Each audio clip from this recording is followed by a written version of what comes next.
बिस्मिल्लाहिर्रहमानिर्रहीम। अस्सलाम वालेकुम नादरीन, आप यूट्यूब चैनल देख रहे हैं। मैं इमरान खान हूँ। नादरीन, एक बहुत बड़ी खबर है और ये आज की सबसे बड़ी खबर है। इमरान खान साहब ने बिलाखिर गंडापुर को फारिग कर दिया। अली अमीन गंडापुर, जिनको इमरान खान साहब ने वज़ीर आला खैबर पख्तूनख्वा बनाया था, ये वाहिद सूबा है जहाँ पे पाकिस्तान तहरीक इंसाफ की हुकूमत थी और इमरान खान साहब ने अली अमीन गंडापुर को वज़ारत आला से हटने का हुक्म दे दिया और उनकी जगह पे पाकिस्तान तहरीक इंसाफ के एक यंग वर्कर हैं सुहेल आफरीदी, उन्हें नए वज़ीर आला के तौर पे नामजद कर दिया है। वैसे मुझे इस बारे में आइडिया था कि इमरान खान साहब जिन 3 नामों पर गौर कर रहे थे उनमें से एक नाम सुहेल आफरीदी का था और सुहेल आफरीदी को ही इमरान खान साहब ने वज़ीर आला बना दिया। ये मुराद सईद के एक बड़े करीबी साथी हैं, मुराद सईद की टीम का हिस्सा हैं, शुरू से ISF के अंदर है और एक बिल्कुल मिडिल क्लास फैमिली से इनका ताल्लुक है। जमरूद से ये मेंबर सूबाई असम्बली बने हैं। पहली मरतबा ये गालिबन मेंबर सूबाई असम्बली बने और इस मरतबा इनके टिकट के भी रोले थे, टिकट मिलेगा नहीं मिलेगा, लेकिन फिर इन्हें टिकट मिला। उसके बाद इनके पास पैसे नहीं थे इलेक्शन लड़ने के, तो दोस्तों ने मिलकर सब ने इनका इलेक्शन लड़ा तो ये इलेक्शन जीत गए और अब ये वज़ीर आला बनने जा रहे हैं। तालीम याफ्ता नौजवान है, इकोनॉमिक्स के अंदर इन्होंने ग्रेजुएशन की हुई है। उसके अलावा कुछ लोग कहते हैं शायद कोई मास्टर्स भी किया है। बहरहाल मैंने इस बारे में कभी पूछा नहीं, लेकिन मेरी जितनी मुलाकातें, एक माकूल नौजवान है सुहेल आफरीदी, लेकिन चंद हवालों से तनाज़ात का शिकार भी रहे। अब इमरान खान ने इन्हें बना दिया वज़ीर आला खैबर पख्तूनख्वा। अब 2-4 चीजें मैं आपके सामने रखूं तो गंडापुर साहब से क्या गलती हुई जिस वजह से इमरान खान साहब ने अली अमीन गंडापुर साहब को हटा दिया। तो देखें, एक तो गंडापुर की सोच में जो सबसे बड़ी गलती थी वो ये थी कि एस्टेब्लिशमेंट पर दबाव बढ़ाने की बजाय वो एस्टेब्लिशमेंट से बातचीत करने में दिलचस्पी रखते थे। देखें, इमरान खान ने जब अली अमीन गंडापुर को कहा कि आप एहतजाज करें, आप सड़कों पर आए, आप जोर लगाएं और आप दबाव बढ़ाएं, अगर ये दबाव बढ़ाते हैं तो एस्टेब्लिशमेंट चल के इमरान खान के पास जाती है और कहती है जी कोई रास्ता निकालें, तो फिर इमरान खान एक नए इलेक्शन की तरफ या मामलात की बेहतरी की तरफ जा सकते थे। लेकिन गंडापुर ने खुद ही एस्टेब्लिशमेंट से बातचीत शुरू कर दी। 2 मरतबा एस्टेब्लिशमेंट ने उन्हें गायब किया, फिर वो वापस आ गए उन्होंने दोनों दफा अलग अलग कहानियां सुना दी। तो गंडापुर साहब की सोच में, और ये मुझे उन्होंने जून 2024 में बताया भी था, मैंने ये बात पहले कही भी है कि गंडापुर साहब ने कहा था कि इमरान खान जब भी बाहर आएगा मेरी बात आप लिख कर ले लें, ये एस्टेब्लिशमेंट के साथ कोई बातचीत करके ही बाहर आएगा, वैसे बाहर नहीं आएगा, डील करके आएगा। गंडापुर को पहले दिन से ये लगता था, पहले दिन से इन्होंने हार मानी हुई थी। तो इमरान खान साहब की नजर में जो सबसे बड़ी गलती हो सकती है तो ये है कि इमरान खान साहब के अहकामात को इन्होंने माना नहीं। दूसरा, इमरान खान साहब को यह फैसला बहुत पहले कर लेना चाहिए था। देखिए, उनका अपनी पॉलिटिकल पार्टी है, उनका अपना पॉलिटिकल पार्टी के बारे में अपना ओपिनियन है, अपना फैसला, अपनी टाइमिंग है, वो तो इमरान खान साहब तय करेंगे। लेकिन मेरा तजिया यह है कि इमरान खान साहब ने यह फैसला बहुत देर से किया। यह फैसला इमरान खान साहब को वक्त रहते कर लेना चाहिए था, क्योंकि 26वीं आईनी तरमीम अब वापस नहीं हो सकती। अदालत में उसका केस तो चल रहा है, लेकिन क्या होगा हम सब जानते हैं, क्योंकि जो जजेस 26वीं आईनी तरमीम का मुकदमा इस वक्त सुन रहे हैं, यही जजेस 26वीं आईनी तरमीम के बेनिफिशरीज हैं। तो कैसे हो सकता है कि ये जजेस 26वीं आईनी तरमीम का फैसला उसके खिलाफ दे दें? 36 आईनी दरखास्तें आई हुई हैं और बल्कि होना तो ये चाहिए था कि ये जजेस सारे खत्म कर देते मामला और उन 16 जजेस को ये मुकदमा दे दिया जाता जो 26वीं आईनी तरमीम के बेनिफिशरी नहीं थे, उससे पहले वहां मौजूद थे। तो दूध का दूध और पानी का पानी हो जाता। सीनियर जजेस को इससे बाहर रखा गया है। अब 26वीं आईनी तरमीम पास हो गई, ये गंडापुर साहब का एक कारनामा है। अगर इमरान खान साहब इनको पहले हटा देते तो 26वीं आईनी तरमीम इतने आराम से पास ना होती। फिर खैबर पख्तूनख्वा में जो मिलिट्री ऑपरेशन हो रहा है उसमें अली अमीन गंडापुर मुकम्मल तौर पे नाकाम रहे, बल्कि वो एस्टेब्लिशमेंट से खुलकर बात ही नहीं कर सके कि ये क्या हो रहा है और इसको कैसे रोका जाए। फिर जो पाकिस्तान तहरीक इंसाफ के कारकुन शहीद हुए, जिन्हें अली अमीन गंडापुर अपने साथ लेकर गए थे और उन्हें छोड़ा है डी चौक में उनकी लाशों को, उनका कोई उनका पता आता नहीं किया इन्होंने, उनको इंसाफ दिलाने की कोई कोशिश नहीं की। अब पैसा वैसा बांट देते हैं, सरकारी पैसा है, या जब वजारत आला की सीट पे आप बैठे होते हैं, जिसको भी आप कहते हैं 2-4-10 करोड़ रुपया वो दे देता है। तो गंडापुर साहब ने पैसे वैसे तो बांट दिए, लेकिन जो 26 नवंबर के जो कारकुनान शहीद हुए पाकिस्तान तहरीक इंसाफ के या उसके आगे पीछे भी, उनको फरामोश किया। ये भी ना होता अगर इमरान खान साहब गंडापुर साहब को वक्त से हटा देते। फिर गंडापुर साहब ने ना बहुत सारे झूठ बोले अपनी वजारत आला के दौरान। यानी पाकिस्तान की तारीख का अगर कोई सबसे झूठा वजीर आला करार दिया जाए तो वो गंडापुर साहब को दिया जा सकता है। उसकी वजह यह है कि इससे पहले किसी वजीर आला को इतना झूठ बोलना नहीं पड़ा। यानी वजीर आला को पता होता था कि यार मैं ना भी बोलूंगा गुजारा चल जाएगा, ये कह देता हूं चलो थोड़ा बहुत इधर उधर कर लेते थे। हालांकि बड़े बदतरीन वजीर आला है मुख्तलिफ सूबों में, लेकिन गंडापुर साहब ने अपनी पार्टी को मुतमईन रखने के लिए, इमरान खान साहब के कारकुनों को मुतमईन रखने के लिए इन्होंने बहुत झूठ बोले। नॉर्मली जो वजीर आला झूठ बोलते हैं वो पकड़े नहीं जाते, लेकिन गंडापुर साहब के ऐसे झूठ हैं कि अब बाकी सारी जिंदगी उनकी इन झूठों को सच साबित करने में या इन झूठों से जान छुड़ाने में गुजर जाएगी। इतने झूठ गंडापुर साहब ने बोले हैं अपनी वजारत आला में। यानी अब उनके पास बहुत टाइम है, वो हाइकिंग करें, पहाड़ों पे चढ़ें, 8 जिले क्रॉस करें, जो दिल करता है करें। लेकिन गंडापुर साहब ने अपनी सियासत को बुरी तरह तबाह किया है। अब देखना यह है कि अली अमीन गंडापुर शेर अफजल खान मरवत बनेंगे, उस्मान बुजदार बनेंगे, परवेज खटक बनेंगे, महमूद खान बनेंगे या फयाजुल हसन चौहान बनेंगे। देखना यह है कि अली अमीन गंडापुर साहब मुस्तकबिल में क्या बनना पसंद करेंगे। इनके बड़े अच्छे ताल्लुकात थे एस्टेब्लिशमेंट से। जिस वक्त ये खबर आई तो फौरी तौर पे एक भूचाल मच गया। अभी मैं आपको बताता हूं नया वज़ीर आला कौन आ रहा है और इसकी क्या इम्तिहान क्या होंगे इसके बड़े, और कौन सी चीजें जो इसके सामने आकर खड़ी हो जाएंगी। और इज्जत और जिल्लत का फैसला तो मेरा रब करता है, लेकिन कुछ चीजें हैं जो इसके गले पड़ेंगी। अब मामला यह है कि गंडापुर साहब ने जो कुछ किया इस 1.5 साल में, उसने पाकिस्तान तहरीक इंसाफ को और इमरान खान साहब को बहुत ज्यादा नुकसान पहुंचाया। आज से 3 महीने पहले गंडापुर ने एक स्टेटमेंट दिया था और उस स्टेटमेंट में गंडापुर ने कहा था जी कि 3 महीने में अगर इमरान खान को रिहा ना करवा पाया तो मैं ये बता देता हूं कि फिर उसके बाद सियासत छोड़ दूंगा या हम सियासत छोड़ देंगे। अभी 3 महीने पूरा होने में 1 दिन बाकी था। जरा सुन ले क्या कहा था गंडापुर ने। दिन का आगाज हो गया है, या हम सियासत छोड़ेंगे और या इमरान खान को रिहा करवाएंगे। ठीक है जी, 90 दिन का आगाज हो गया है, या सियासत छोड़ेंगे या इमरान खान को आजाद करवाएंगे। अभी 1 दिन बाकी था, लेकिन जब आदमी जेल में बंद होता है ना तो दिन ऊपर नीचे हो ही जाते हैं। मैं क्योंकि इससे गुजरा हूं, मुझे आइडिया है। तो खान साहब ने 1 दिन पहले अली अमीन गंडापुर साहब से जान छुड़ा ली। अब गंडापुर साहब के पास अभी भी 24 घंटे बाकी हैं, या तो वो इमरान खान को छुड़वा लें या वो सियासत छोड़ दें, दोनों में से एक चीज कर दें। अच्छा, सबसे बड़ा धचका एक तो गंडापुर को लगा इमरान खान ने जब कहा कि इनको अब हटा दो। गंडापुर को आइडिया तो था कि उनको हटा दिया जाएगा जो उन्होंने काम किए हुए थे, लेकिन फिर भी उन्हें लगता था कि मैं और टाइम मैनेज कर लूंगा। लेकिन एस्टेब्लिशमेंट को बहुत बड़ा धचका लगा। एस्टेब्लिशमेंट ने पाकिस्तान के टीवी चैनल्स के ऊपर खबरें चलवाई कि नहीं नहीं ऐसा कुछ नहीं हुआ, अभी कोई फैसला नहीं हुआ, यह खबर गलत है।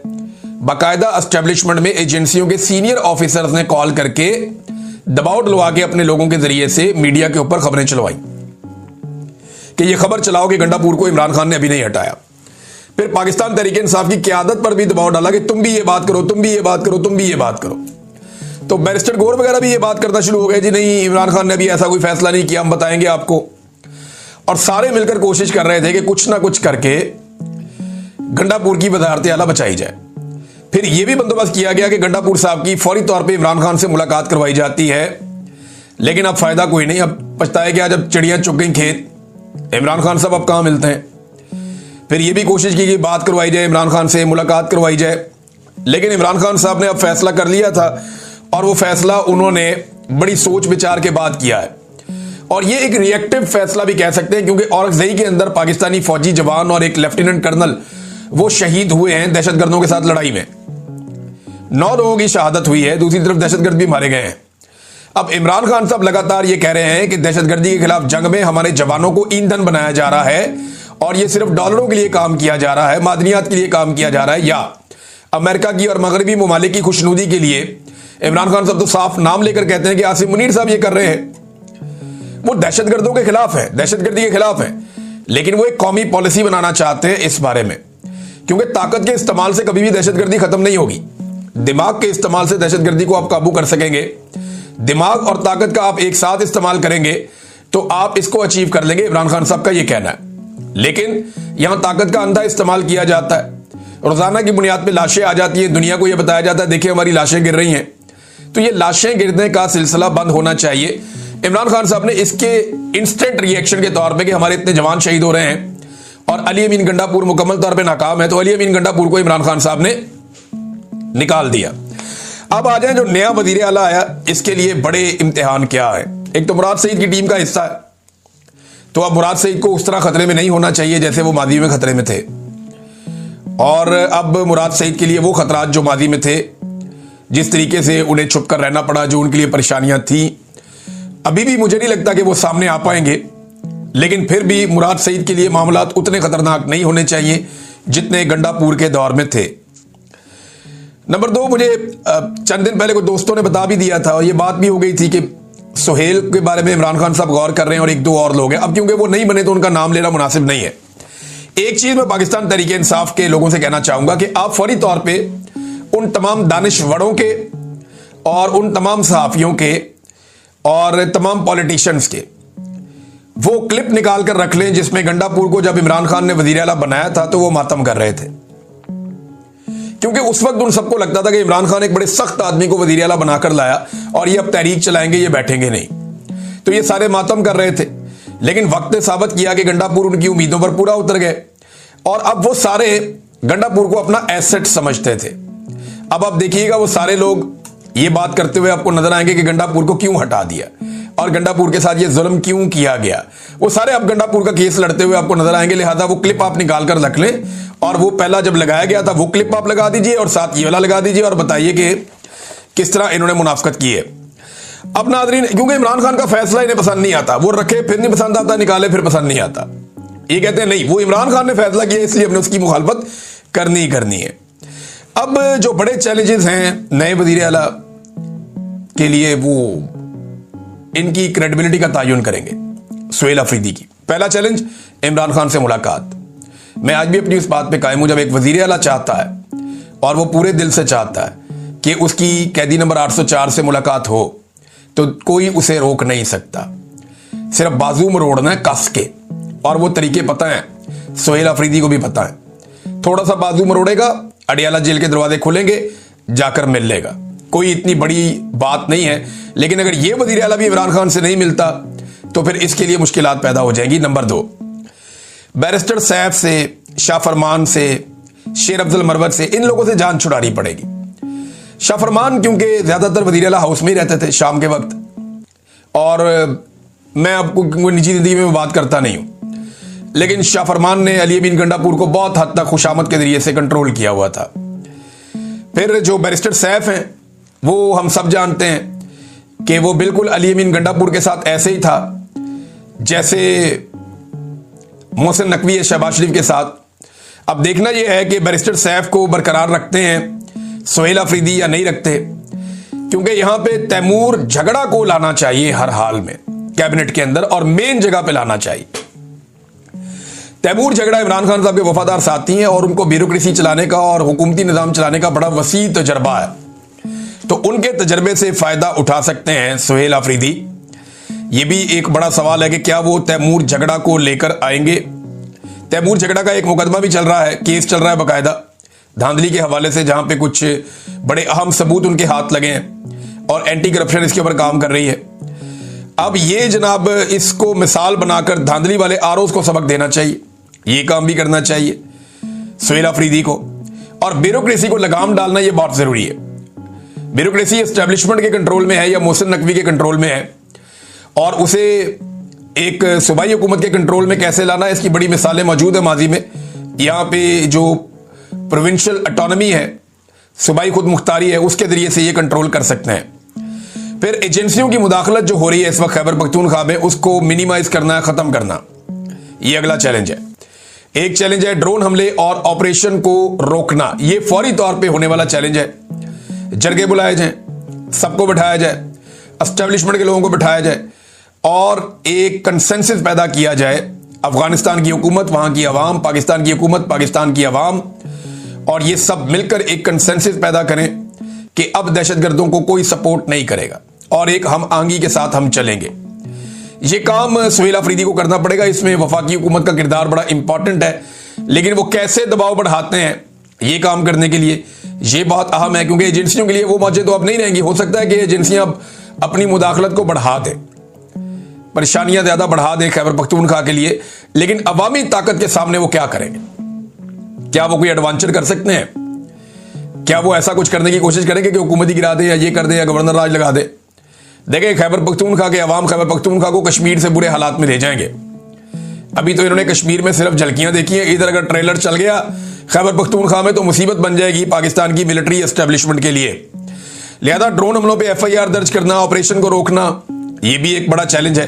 फिर अमनो अमान कायम करना एक बहुत बड़ा चैलेंज है। सुहेल अफरीदी के लिए पुलिस को कॉन्फिडेंस देना पड़ेगा, उन्हें इक्विप्ड करना पड़ेगा और उनके साथ मिलकर बाकायदा अमनो अमान कायम करने की कोशिश करनी पड़ेगी। इमरान खान साहब की रिहाई के लिए पार्टी को मुनज़्ज़म करना, ये बहुत सबसे इंपॉर्टेंट कामों में से एक है, क्योंकि लोग अली अमीन गंडापुर को कहते थे कि तुम्हें हमने इसलिए वज़ीर आला नहीं लगाया कि तुम यहां पे हुकूमत करो, हमने तुम्हें इसलिए वज़ीर आला लगाया या हमने PTI को इसलिए वोट दिए कि इमरान खान को रिहाई दिलाओ। तो इमरान खान को रिहाई दिलाओ, बाकी हमें कुछ नहीं चाहिए।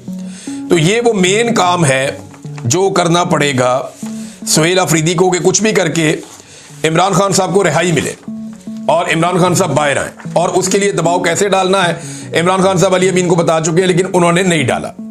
माजी में सुहेल अफरीदी पर अली अमीन की बेजा सपोर्ट की वजह से नौजवानों में शदीद तनकीद भी हुई थी। खासतौर पर मादनियात बिल पर एक तनाज़ा खड़ा हो गया था, आप सबको याद होगा अच्छी तरह। बहरहाल अब ये फैसले हो चुके हैं और पूरी कोशिशों के बावजूद अली अमीन गंडापुर की सीट नहीं बचाई जा सकी। लिहाजा गंडापुर साहब को गुड बाय। अब देखना यह है कि गंडापुर साहब क्या बनना पसंद करते हैं मुस्तकबिल में। वो साजिशें करते हैं या इमरान खान से वफादारी साबित करने की कोशिश करते हैं। बहरहाल बहुत सारे दोस्त कह रहे हैं वो तो अब DI खान से इलेक्शन भी नहीं जीत सकते। अब अगर इस वक्त इलेक्शन हो जाए तो वो पाकिस्तान तहरीक-ए-इंसाफ का टिकट लेकर भी इस वक्त इलेक्शन नहीं जीत सकते। हाँ, बात की बात कुछ और है, अगर गंडापुर साहब अपनी आवाम के अंदर, कारकुनों के अंदर अपनी इज्जत बहाल करवाने में कामयाब हो जाएं या सुहेल अफरीदी इमरान खान के ख्वाहिशात पे पूरा ना उतरे और उनके नजरिए पे पूरा ना उतरे और गंडापुर से ज्यादा मायूस कर दें, तो फिर लोगों को गंडापुर याद आएगा, अदरवाइज ऐसा नहीं होगा। नाज़रीन, कोर कमांडर कॉन्फ्रेंस का एक एलामिया